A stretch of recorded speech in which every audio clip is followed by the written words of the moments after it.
Muy buenas noches, bienvenidos a La Dichosa Palabra, un programa hecho de boca en boca. Un programa en el que queremos que a ustedes las cosas les salgan a pedir de boca. Y sin embargo, no queremos que ustedes se traguen sus palabras. Ese es nuestro difícil equilibrio. Mis dichosos colegas se presentan así con ustedes. Muy buenas. Yo ando regresando de Colima. Estuve ahí con el poeta Víctor Manuel Cárdenas. Uno de sus poemas, que consta de 3 versos, que es realmente un clásico. Dice: la poesía no cambia nada. Es un espejo donde se mira el que cambia. El poema es de Víctor Manuel Cárdenas y yo soy Eduardo Casar. Bienvenidos a esta dichosa. La sabiduría es aprender a dejar ir cuando uno lo que quiere es retener, sostener. El valor es aprender a sostener cuando uno lo que quiere es dejar ir. Yo soy Germán Ortega Chávez. ¿Cómo les va? Muy buenas noches. Hoy, 27 de julio, se cumplen 67 años de la muerte de la escritora, crítica y mecenas Gertrude Stein. Ustedes seguramente la habrán conocido, muchos de ustedes, espero que no tantos, por la película, una de ellas de Woody Allen, pero esta crítica y mecenas tenía muchas particularidades. Una de ellas es que tenía muchos gatos. Nosotros aquí teníamos a Monsiváis, bueno, pues Gertrude también tenía muchos gatos y a los que les ponía nombres muy curiosos, como por ejemplo Hitler, Pólipo, Babette, Byron, un largo etcétera.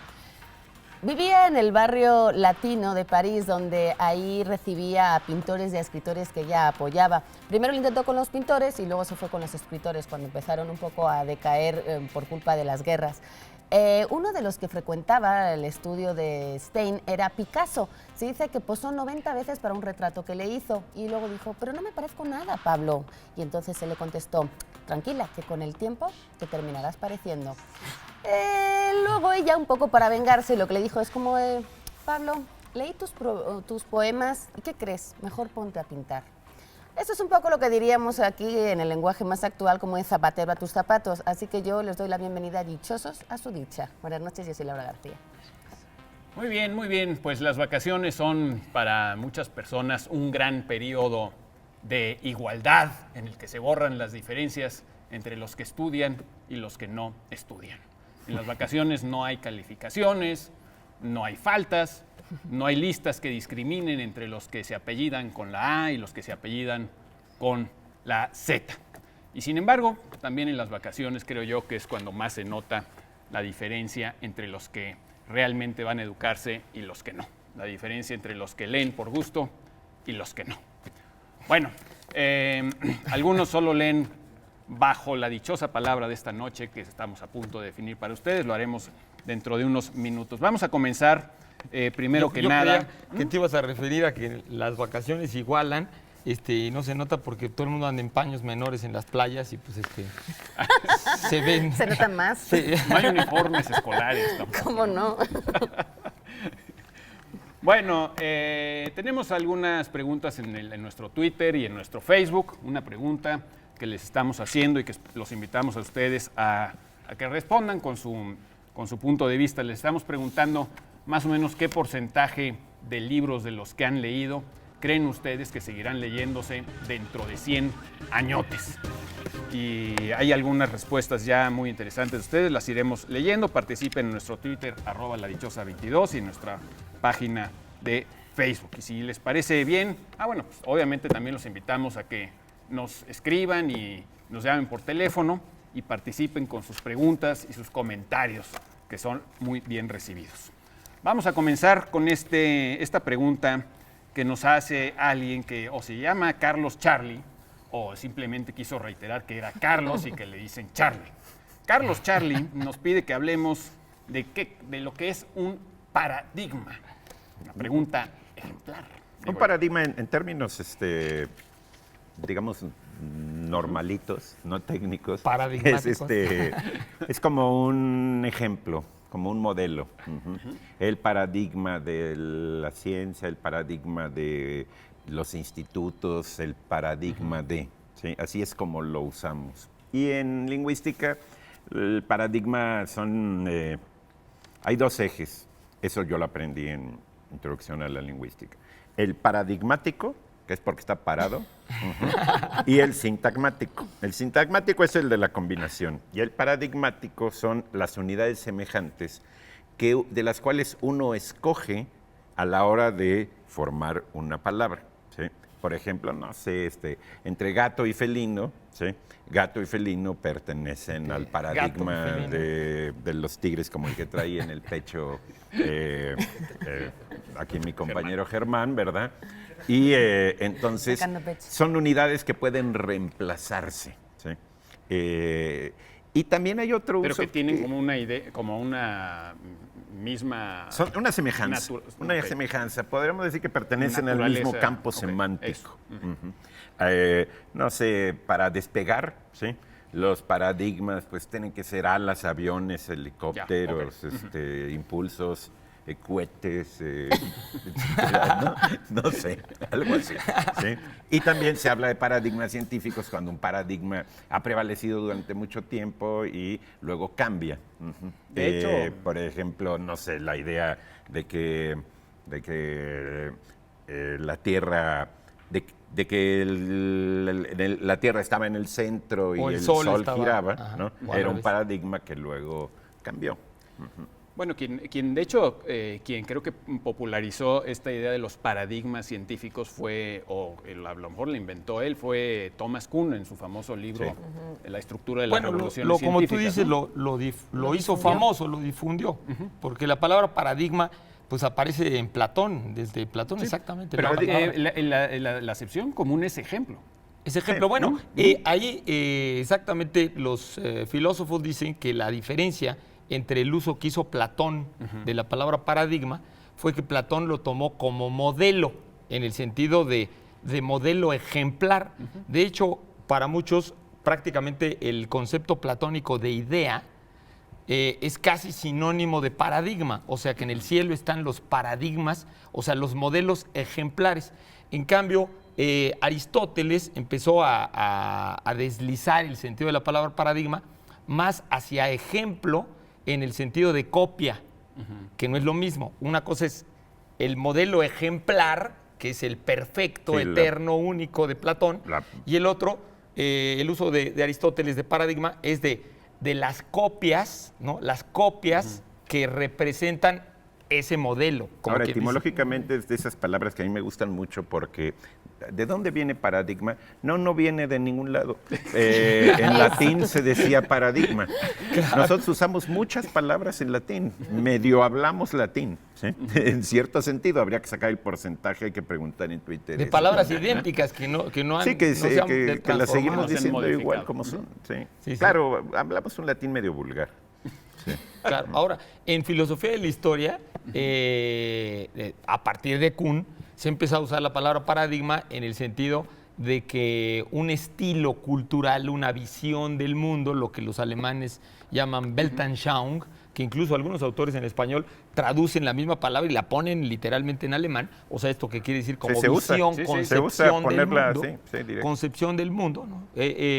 Es como un paradigma, y que cuando una civilización cambia de estilo, de modelo, como de programa en su matriz cultural, eso sería como un cambio de paradigma. Por ejemplo, que en el Renacimiento, a pesar de que muchos creen que el Renacimiento es el inicio de toda nuestra mentalidad y la edad moderna en todos sentidos, no lo es en todos, porque los hombres del Renacimiento creían en la magia, creían en la astrología, creían en el pensamiento mágico, todos, O sea, Leonardo da Vinci, Miguel Ángel, todos creían que la magia era parte de la sabiduría, y la magia y lo que nosotros llamamos ciencia no se había separado. Y cuando hablábamos de Pico de la Mirandola, justamente este pensador tan importante que fue el primer tan picudo, pues, ¿no? El primer cabalista, como nos decía Pablo, el primer cabalista cristiano, ellos pensaban en un sentido mágico. Justamente nuestra época empieza en el momento que viene la época moderna, y ahí hay un cambio de paradigma. Sí, el libro... Incluso hay quienes llaman a Newton el último gran mago, ¿no? Porque Newton dedicó muchas de sus reflexiones a la magia. Y el libro que dice Germán está publicado por el Fondo de Cultura, creo que en breviario. El de la estructura de las revoluciones científicas, con una nueva traducción. Bueno, pues ahí lo tienen ustedes. Esa es la la primera respuesta que hemos manejado esta tarde y esta noche. Y vamos a darles a ustedes la dichosa palabra. ¿Cuál es la dichosa palabra de esta noche? Recuerden que nosotros les proponemos una definición y las primeras personas que respondan atinadamente a qué palabra corresponde esta definición tendrán oportunidad de llevarse los libros que vamos a mostrar a continuación. Y la dichosa palabra de esta noche es la siguiente: presión ejercida para forzar la conducta de otro, sujeción, restricción o coacción. Suele usarse después de la palabra bajo.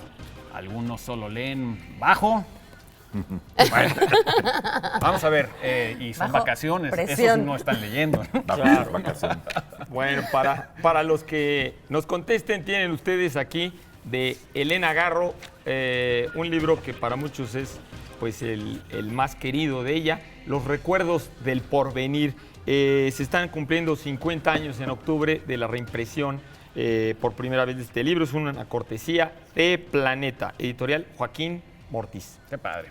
Sí, 50 años ya.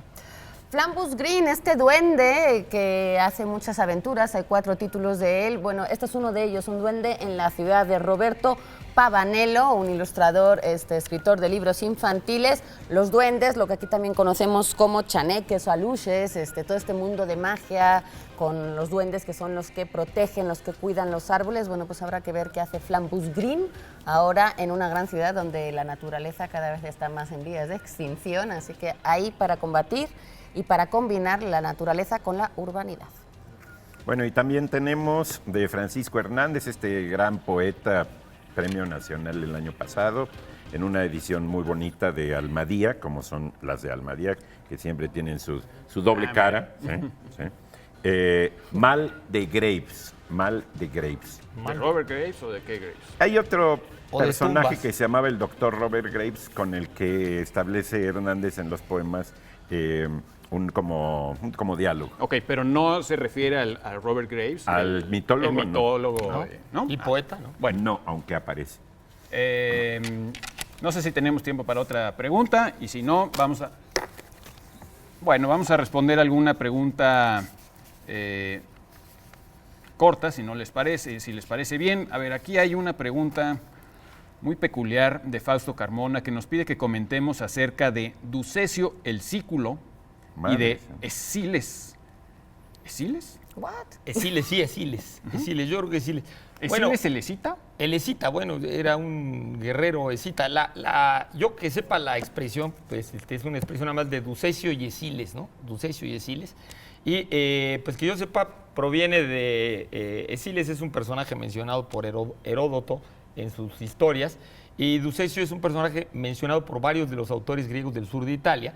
Y un poco lo que quiere decir esta expresión, que yo sepa, es que el atractivo, digamos, la seducción de una civilización, el éxito de una civilización tiene que ver con esto, ¿no? Con su imán, con lo que les gusta y lo imitan los demás, ¿no? Entonces, en el caso de los griegos, Esiles pues, era un guerrero escita, y los escitas odiaban cómo estaban metiéndose los griegos en lo que hoy es Ucrania, en la zona ahí del mar de Azov, etcétera. Existía una ciudad que se llamaba Borístenes, y en esa ciudad llegaban los guerreros escitas y les caían muy gordos los griegos y nada más atacaban y esto.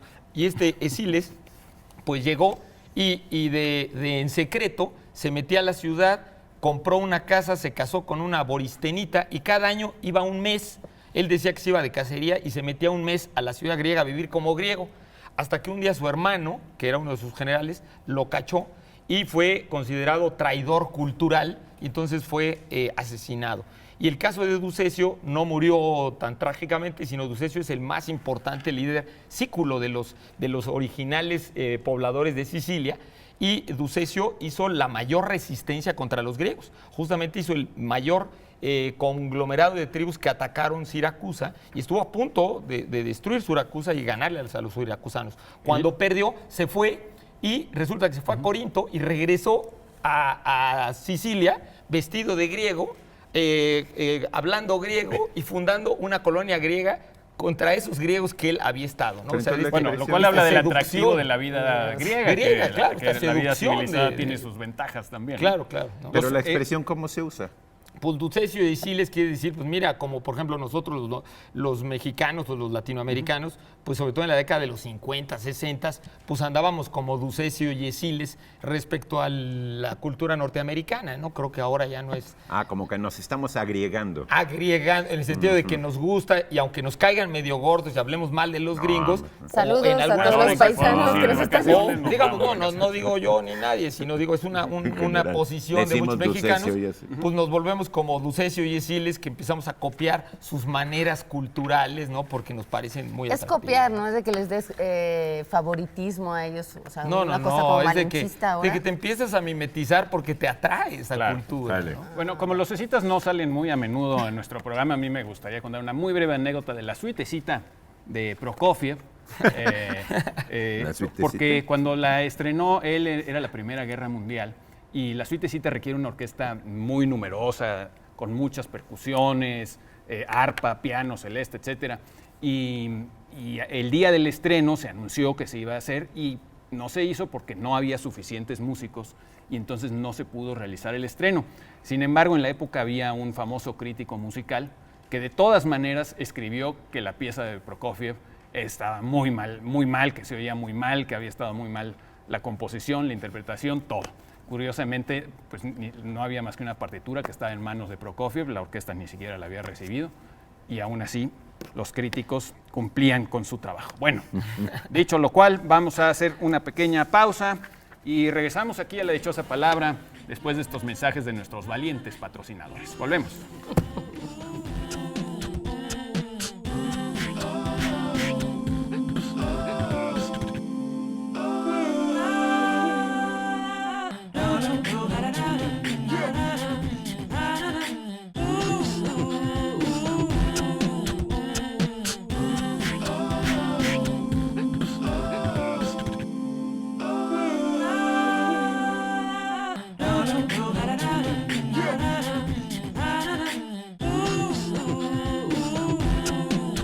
Aquí en La Dichosa Palabra ya estamos recibiendo algunas muy interesantes respuestas a lo del Twitter. Por ejemplo, esta de Angelina sobre el porcentaje de libros que creemos que perdurarán. Dice, como el 20%, ya que la mayoría de libros que he leído son de texto y casi cada año cambian las ediciones.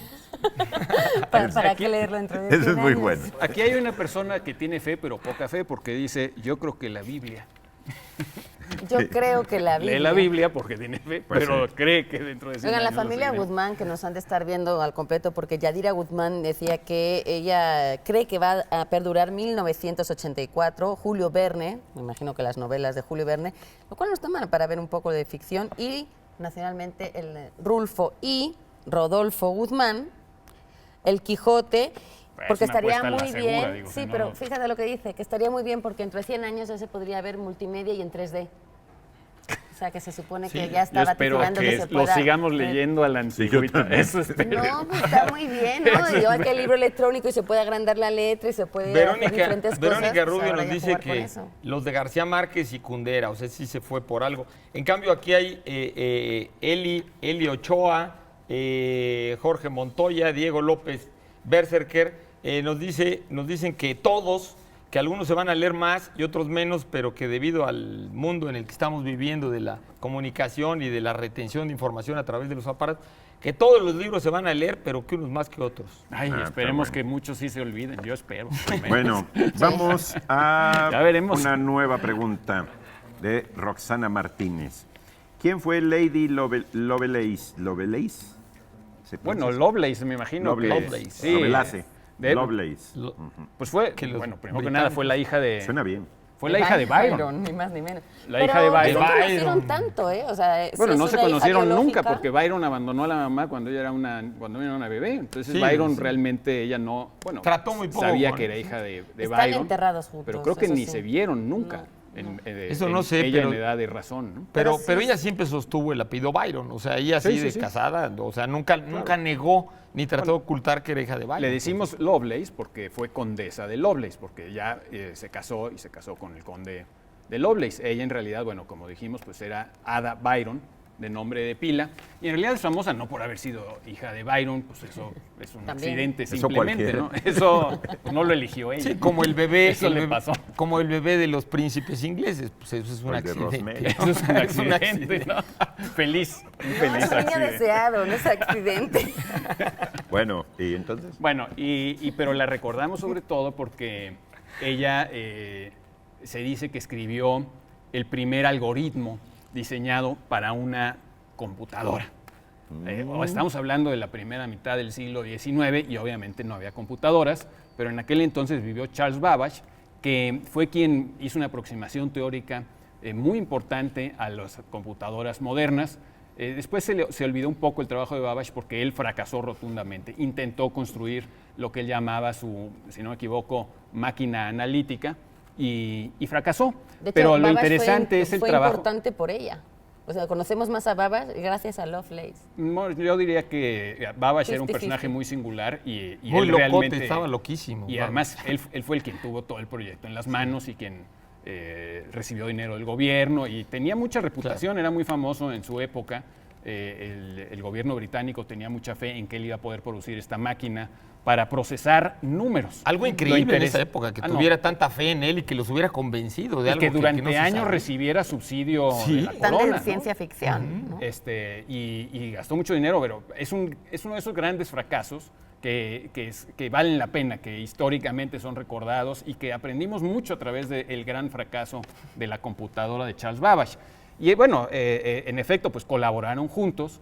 Babbage ya había intentado hacer una máquina de estas, había fracasado, era ya su segundo intento cuando él conoce a Ada Byron o a la condesa de Lovelace y ella traduce un artículo sobre la máquina de Babbage, un artículo que escribió un ingeniero italiano, y al traducirlo al inglés le añadió unas notas. En esas notas está lo que hoy consideramos el primer algoritmo. ¿Qué significa un algoritmo? En primer lugar, la palabra algoritmo, como la palabra álgebra o la palabra guarismo, viene de Al-Khwarizm, el famoso matemático persa del siglo IX, y un algoritmo es una serie de instrucciones perfectamente determinadas con anticipación, o sea, prescritas, finitas, para procesar un tipo de información y para que los resultados sean adecuados. O sea, tú agarras una información, la metes a este algoritmo y él te va diciendo si es tal cosa, es esto, si es tal otra, es esto, si es tal otra, es esto, paso por paso por paso. Así trabajan las computadoras de nuestros días. Claro, Entonces, para irse como adelantando, ¿no? a la información y a lo que se va a hacer, ¿no? claro, es que Bueno, las de hecho, tarjetas gracias a eso. perforadas nacieron de ahí. Claro, gracias a eso es que antes que la computadora lo interesante es cómo conceptualizar el manejo de la información. De hecho, Charles Babbage no alcanzó a verlo con claridad. Fue ella quien dijo, más que números, se trata de manejar información. Esta máquina, si funcionase, no solamente haría operaciones aritméticas Es como un complejas lenguaje, de ¿no? Es muchos como un números, lenguaje. sino procesaría información. que Eso es que lo hacen más nuestras importante. computadoras. Por eso yo creo que eso es el mayor aporte en la historia de las computadoras, digamos, desde la máquina anterior a Pascal y la pascalina y la de Leibniz y La todo. mezcla. Ya había sumadoras. O sea, ya había como sumadoras, pero el chiste de que realmente una computadora es no el manejo nada más hacer cuentas rápidas, sino manejar información. Yo creo que la visualización de ella es eso. Que Pero tú- ella hay estaba un- más hay un- interesada en aplicarlo en ciencia. Ella era matemática y lo que hizo fue conocer a Babbage. Lo que hicieron fue tener un intercambio, una correspondencia a partir de cartas. Se iban escribiendo lo que uno iba averiguando del otro y lo iban complementando. De ese intercambio, de esa relación epistolar, nacieron una serie de ensayos, creo que son 7, donde luego se pudo estudiar todo esto y avanzar mucho en las tarjetas perforadas y no sé qué. De hecho, todos los que son Pero creo muy- que sí hay como un plazo donde se olvida completamente lo que ellos dos hacen. Y Y se- después se retoma recupera. todo, a través de Sí, otros. sí, sí. Pero hay un lenguaje informático, creo que de Microsoft, que se llama ADA, los que son más entendidos en la materia de la Nerds, computación. nerds, dilo. No, puede haber muchos nerds que no sepan de todo esto, pero hay un lenguaje, creo que es de Microsoft, que se llama ADA. Bueno, este lenguaje está hecho en honor a ella por su nombre de pila. Entonces, Es curiosa Es- su es muy aproximación a las curioso. matemáticas porque la mamá, que es la famosa Anabela de los poemas de Byron, la mamá creía que Byron se había vuelto loco. Entonces, cuando tiene la hija de Byron y Byron además los abandona cuando ella tiene, según yo, unos meses y según yo nunca más los volvió a ver. Pero está también porque interesante ella que se nos dieran el pelea, la dato. mamá se pelea porque sale el chisme de que Byron tenía amoríos con su hermana Augusta, que por cierto, a Ada ya la habían bautizado Byron Ada y su mamá. Augusta. Ada Augusta en honor a la la cuñada, tía. como quien dice, a Sí, la sí, tía, sí, a la sí. hermana de Byron. Bueno, yo creo que ella no, a la mamá, a Anabela, no le faltaba razón pensando que Byron ya se le estaba botando un tornillo.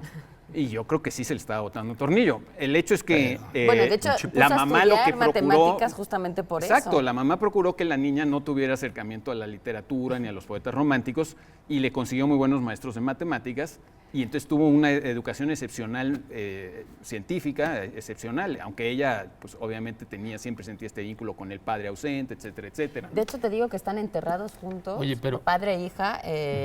No sé en qué momento Alguien ni los- quién decidió eso, pero Ahora, están juntos. esa locura genial, ahorita que hablaste de la locura genial, bueno, Ada y Babash trataron, para demostrar lo de su máquina, trataron de hacer unos cálculos para ganar en las carreras de caballos.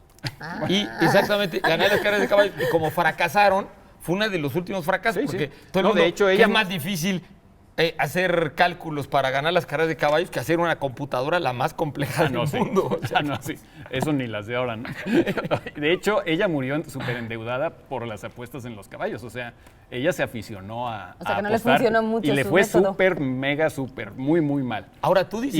Y hay un libro muy interesante donde se cuenta todo esto. Esta historia tiene un capítulo importante. El libro se llama La Información. Es de James Blake. Y es muy, creo que en español está publicado por Y que Crítica. habla desde el origen de ¿Por las quién? maquinitas. James Blake. Y donde habla exactamente de cómo hemos ido aprendiendo a procesar la información. Entonces, el lenguaje es una manera de procesar información, pero los idiomas son bueno, Y el son código, buenos ¿no? para algunas cosas, pero malos para otras, Los etcétera. códigos que uno aprende, igual que uno habla en español contigo y en alemán con un alemán y demás, con una computadora hay que hablar en el idioma de la computadora para poderse entender. Lo que pasa es que Para ese llegar a lenguaje esa, fue a esa artificial. concepción pasa muchísimo tiempo. Muchísimo tiempo. Oye, pero ahorita que decías que fracasó, pues eso es interesante, eso del concepto del fracaso y del éxito. Él fracasó en vida para él, pero realmente no fracasó porque tuvo éxito a la larga, en el sentido de que lo que hizo, pues fue exitoso, o sea, no hizo una vacilada inútil, ¿no? O sea, en Bueno, el pero fondo murió hizo con algo. la sensación de un gran fracaso. De un gran En fracaso. su momento fue un fracaso. ¿no? Claro, pero Van Gogh también fracasó. Bueno, en esa- adelantó, ¿no? Adelantó. Dicho esa palabra Efectivamente. nuevamente. Presión ejercida para forzar la conducta de otro, sujeción, restricción o coacción. Suele usarse después de la palabra bajo. Tenemos algunos libros. Laura. Tenemos de Oliver Jeffers, maravilloso ilustrador y escritor de literatura infantil. Este Alfe es mío, publicado por el Fondo de Cultura Económica. Habla un poco de este sentido de la propiedad que de repente desarrollamos a tempranas edades y cómo luego algunos lo desarrollan más que otros. Las ilustraciones están padrísimas. Oliver Jeffers estuvo en la FIL el año que lo dedicaron a los ilustradores y ahí lo pudimos ver en Guadalajara un rato, pues compartiendo todas sus experiencias. Maravilloso todo lo que hace Oliver y bueno, pues habla exactamente de eso, de cómo hay que desprenderse y no ser tan dominante con los demás, sobre todo con los amigos. Qué padre. Tenemos para ustedes esta novela, Se renta cuarto con Luna, de doña Irene G. de Lanz, que yo he tenido la fortuna de conocer. Esta señora que es un ejemplo verdaderamente de cultura, de lucidez, de simpatía. Este libro está publicado gracias también a la fundación de Mario E. Moreno AC, de don Mario Moreno Cantinflas, y realmente es una escritora, les digo, sorprendente. Irene G. de Lanz, para ustedes. Muy bien, y también tenemos ejemplares de La economía de la gratitud, de Gary Vaynerchuk, para todos los que quieren aprender a usar las redes sociales con fines lucrativos o no lucrativos. Lo aquí es una cortesía de Aguilar. Bueno, y Víctor Manuel Cárdenas me dio 2 libros para añadirlos a estos de La Dichosa de hoy, 20 poemas mexicanos del siglo XX. Este es uno. Y el otro es Puff, Apuntes de un aburrido, que es una especie de novela testimonial. de Puerta Abierta Editores, un gran esfuerzo de Colima. Vamos a un corte que no será de cabezas y regresamos en un momento. No se sabe, vamos a ver, ¿no? Así es.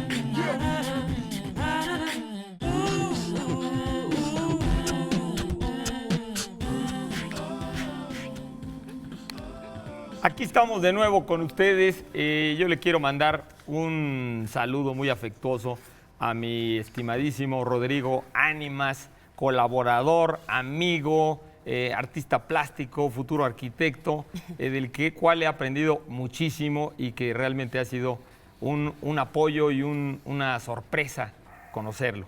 Un abrazo a Rodrigo. Saludamos al público que nos ve en otras ciudades a través de la señal internacional del Canal 22 y los invitamos a www.enlineacanal22.org.mx.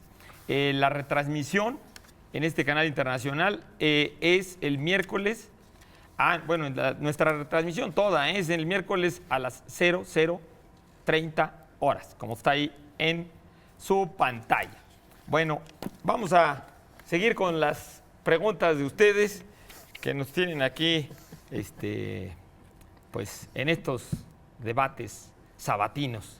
Luis Fernando Gutiérrez nos pregunta, ¿qué es la oclocracia?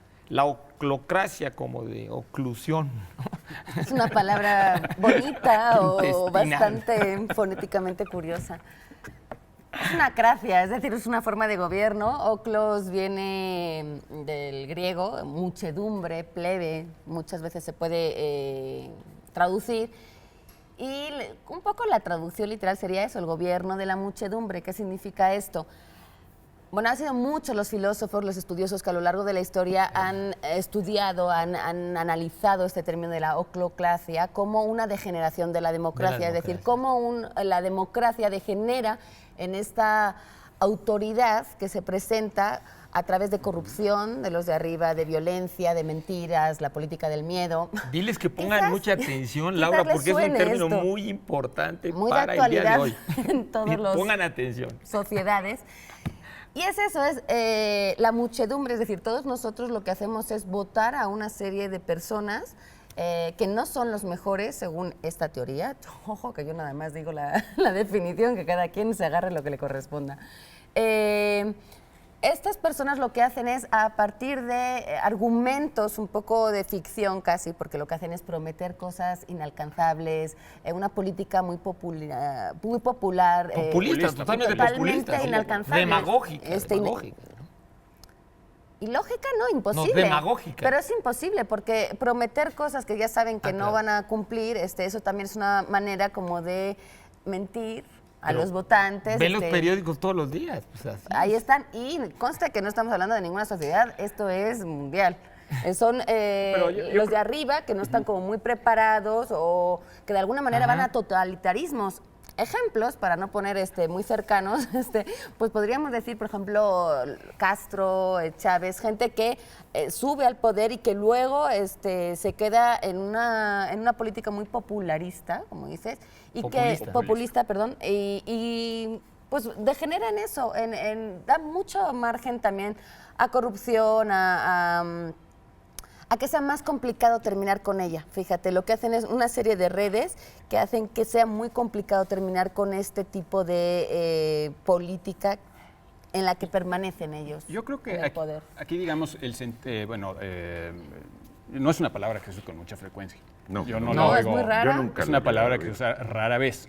Yo a lo que creo que se refiere específicamente es a esta situación de cómo cuando el hombre está en la masa, en la muchedumbre, se comporta de una forma poco racional. Las masas se comportan en forma poco racional. O sea, este tema, yo les recomiendo mucho el libro de Elías Canetti, Masa y Poder, pero está muy analizado por muchos psicólogos y por muchos investigadores, como cuando cuando formamos parte de una masa, cuando vamos al estadio de fútbol, por ejemplo. Sí, viene la ola, pues tú brincas. Brincas, o sea, dejas de ser un ser muy racional y realmente te entregas a la masa. Las masas, por ejemplo, impulsos, sí. pues ven las cosas en blanco y negro, las masas no tienen dudas, las masas actúan todas al unísono. Es muy fácil que las masas sean manipulables para odiar a alguien, por ejemplo. Sí, o para amarlo. O para amar a alguien. Es más fácil siempre Entonces, contagiar el odio.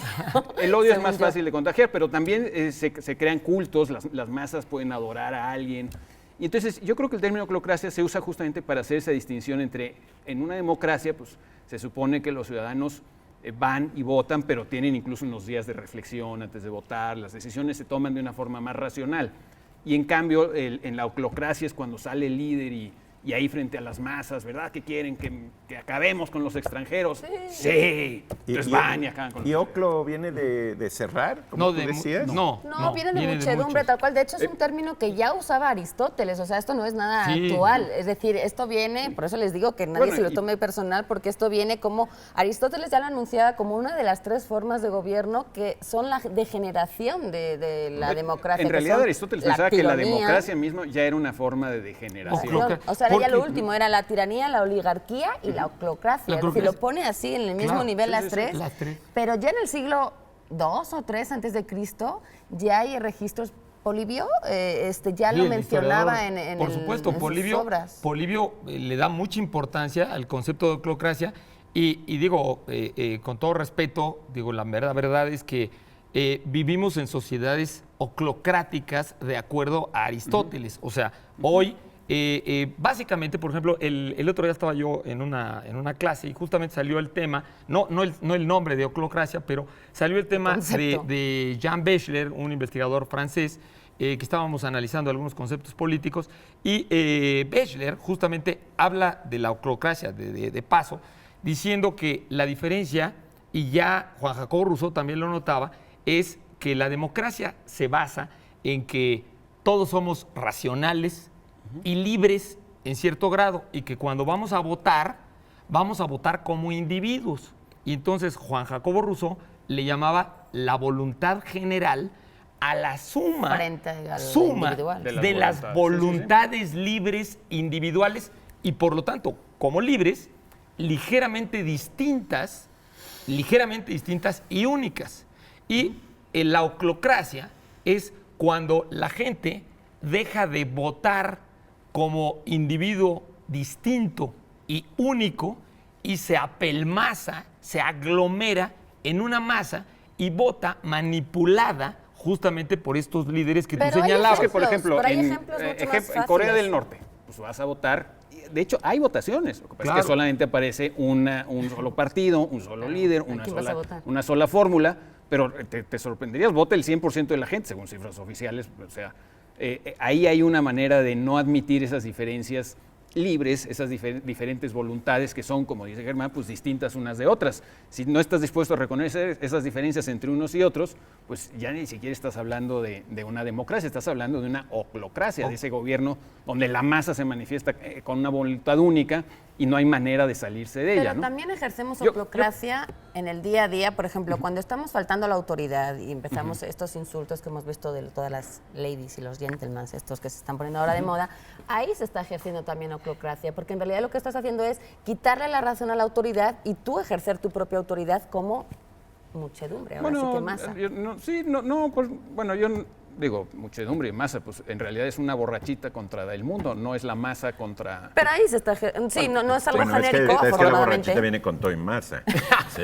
No se Está llena quita de la masas, masa está para llena de hacer masas. un comentario espiritual. Yo creo que aquí ¿no? lo interesante es reflexionar también un poco acerca del papel de los liderazgos políticos. Sí. Hay gente, muchísima gente cree que el papel de los líderes políticos es interpretar la voluntad popular o simplemente reflejar la voluntad de la gente. como si hubiese que gobernar prácticamente por encuestas. Está hasta la famosa expresión de gobernar por encuestas. Y eso nos recuerda cuál es el papel de los líderes políticos. O sea, los líderes políticos no tienen simplemente que hacer lo que la gente quiere que hagan. Su papel es mucho más importante y más complejo. Los líderes también tienen que ayudar a la gente a despertar esas potencias que hay en la gente y a desarrollarlas. Es decir, por ejemplo, en una sociedad donde discriminan a los negros, pienso en Sudáfrica, pienso en Estados Unidos, todos los países donde han tenido discriminación racial, incluso legal, etcétera. Muchas veces eso es muy popular. El papel de los líderes es no solo convencer, sino ayudar a la gente a despertar sus potencias de tolerancia, de aceptación, y esas potencias están en la sociedad. Lo que pasa es que es difícil que se expresen de una forma directa. Entonces, los líderes tienen que ayudar a despertar esas potencias sociales. Y los medios de comunicación Y esas también. potencias sociales están ahí, pero dormidas. Hay que ayudar a despertarlas, ¿no? Sí, bueno, los interrumpo si quieren, después Sí. ahorita No, yo creo que podemos, ya vamos a la dichosa palabra del día de hoy. Los invitamos a llamar siempre a nuestros números y a vernos en línea, decíamos, www.enlinea.canal22.org.mx. Bien, la pregunta, la dichosa palabra del día de hoy. La presión ejercida para forzar la conducta de otro, sujeción, restricción o coacción, suele usarse después de la palabra bajo. Para los que contesten, Tenemos una novela que a mí se me antoja mucho leer, de Albert Sánchez Piñol, Victus, Barcelona, 1714. Además, yo les aseguro que está llena de interesantes sucesos, puesto que es una novela histórica que narra la guerra de sucesión. Si es la guerra de sucesión, seguro hay muchos sucesos. Digo yo. Sucesivamente. No, se ve muy buena, la verdad. Bueno, y también tenemos de Lope de Vega, este muchacho del que hablamos hace unos programas, una muy aventurero, extraña prometedor. porque no sé, uy, promete mucho. Sí, porque decíamos que nadie ha leído el 90% de la obra No, de no, Lope ni- de no, Vega, creo que ni ni- los estudiantes de letras. Se llama Isidro, es un poema largo publicado por Editorial Cátedra. ¿Qué tal? qué maravilla es Isidro. esa edición, ¿sí? Isidro. Qué maravilla. Yo no lo conozco. Y Curcio Malaparte es el autor de este libro de Sexto Piso, maravillosa editorial que ya cumple 11 años este año. Mus, el gran imbécil. ¿Quién es este señor que merece este tipo de apelativos? Bueno, ni más ni menos que Benito Mussolini. En los años 30, Curcio Malaparte, el autor, lo que hizo fue empezar a contar cosas sobre Il Duce y bueno, no pudo terminar porque, entre otras cosas, lo encarcelaron. Es decir, esto es una parte de lo que se pudo recabar de toda esa investigación, de todos esos escritos que hizo el autor. Y van a ver una visión bastante buena sobre Y un este extraordinario político. escritor italiano. Bueno, antes de ir a las preguntas del Twitter, Eduardo. Yo quería ¿tiene algo? invitarlos a la presentación de esta extraordinaria antología de José Watanabe, un poeta magnífico, peruano, ya murió, muy poco conocido en México. El desierto nunca se acaba, de Textofilia, que va a ser el viernes, que entra el viernes 2 de septiembre. ¿Agosto? No, de agosto, Ya no le líes, porque en la te librería repeticiones. Rosario Castellanos a las 19 horas. Ujú. La presento yo y el editor. Muy bien. Muy bien, para que estén ahí. Bien, los comentarios de nuestro Twitter. ¿Qué porcentaje de los libros que has leído crees que se seguirá leyendo dentro de 100 años? A ver, Mira, ¿qué José tiene? Ernesto Rivera Pérez dice que cerca del 30%. Siempre es bueno leer los libros que superan la prueba del tiempo.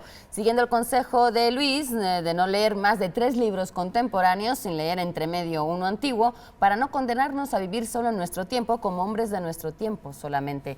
Esto es buena reflexión sobre los libros como ventana que reflejan un momento histórico. Entonces sí creo que es bueno de repente asomarse a otras épocas a través de los libros. Pablo Sí, sí, Eduardo, sí. ¿tienen algo Jesús más? Piedra dice, el 100% la literatura no envejece. Bueno, la buena literatura no envejece, pero pues, mucha literatura sospecho que sí envejece, pero bueno, es su opinión de don Jesús Piedra. Juana la Loca dice, yo creo que un 40%, porque cada quien tiene un gusto diferente. Muy bien. Juana Y la Loca. Marco García dice que 0%, porque para entonces ya no habrá quien lea. Un aparato lo hará y nosotros solamente escucharemos. totalmente bueno, vegetales. sí tiene Marisela poca Pinedo Márquez, por ejemplo, dice, me parece una pregunta muy mala, así fundamento lógico. Lo sentimos, Marisela, prometemos esforzarnos más. Ponernos más Sábado. lógicos. Ponernos Bueno, más lógicos con nuestras Bueno, preguntas. vamos a un corte y ahora regresamos con el zarpazo final.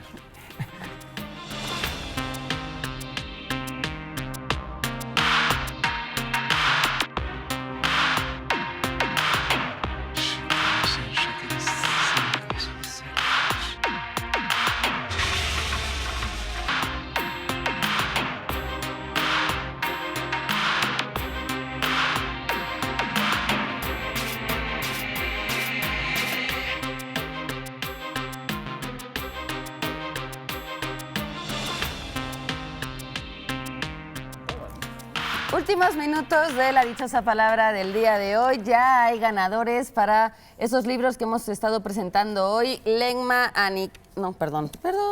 Juan Carlos Hidalgo Carmona, Juan Carlos Mundo Medina, Francisco Sánchez, Teresita Hernández López. Son algunos de los que se llevaron esta noche libros. La producción se pondrá en contacto con los demás, así que no se preocupen, todavía tenemos tiempo y no les vamos a decir todavía las respuestas para que nos puedan contestar a través de las vías de comunicación que tenemos. Mientras, Legma Anicom es así. Fíjate. Ignorancia. ¿Puede decirse que alguien es ignorante cuando escribe con errores ortográficos? Está buenísima esta Bueno, de pregunta. que puede decirse, yo no quiero decir nada más que, pues claro que todo puede decirse. Pero la cosa De ahí está a en que que sea si tú justo tienes... decirlo. Sí, que si tú tienes un error Cualquier ortográfico, cosa eres un puede ignorante. O Entiendo cortés, que... de ahí a que sea cortés decirlo, pues no.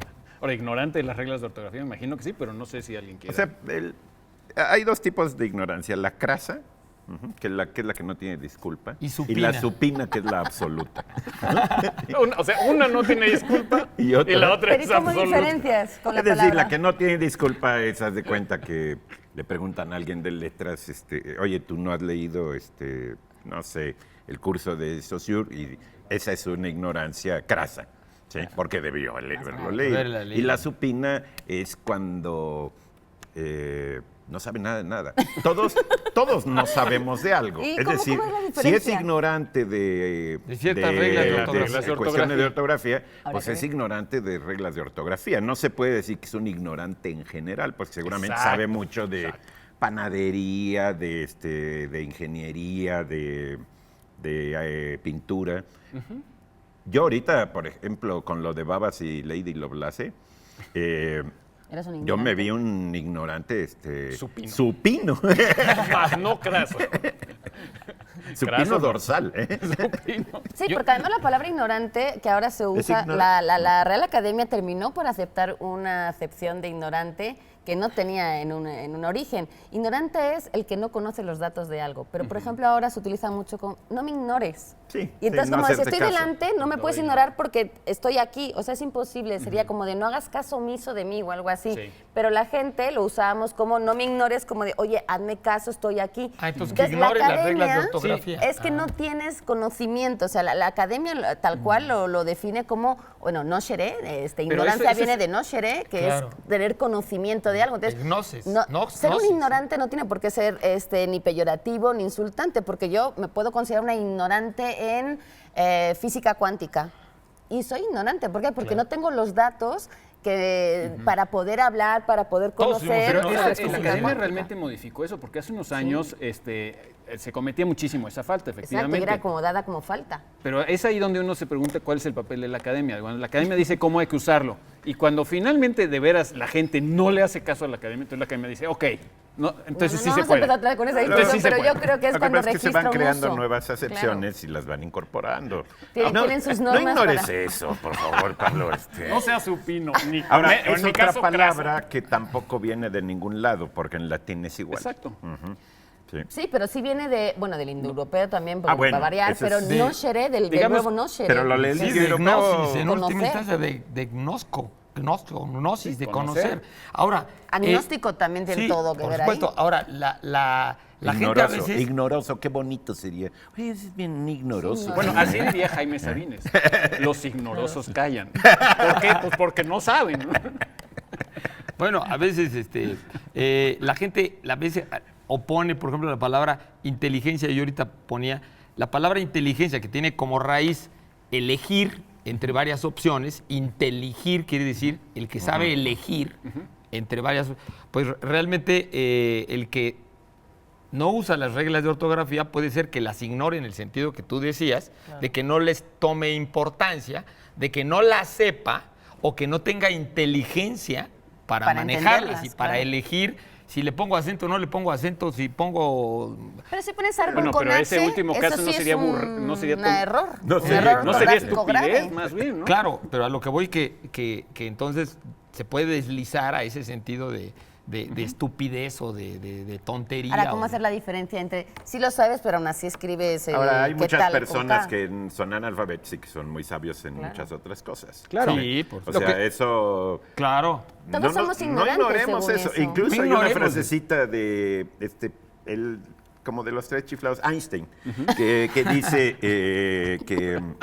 que todos ignoramos algo. Todos. Y incluso, bueno, conforme uno más lee, se da cuenta que más ignora. ¿sí? Sí. Muchísimo Te chutas más. un libro, te lees un libro de divulgación de la física Por favor. y dices, qué barbaridad, yo no sabía que había tantas moléculas locas por todos lados. O de que de cada párrafo tú tengas conceptos que desconozcas y necesites ir primero a un diccionario, luego a investigar más sobre el tema.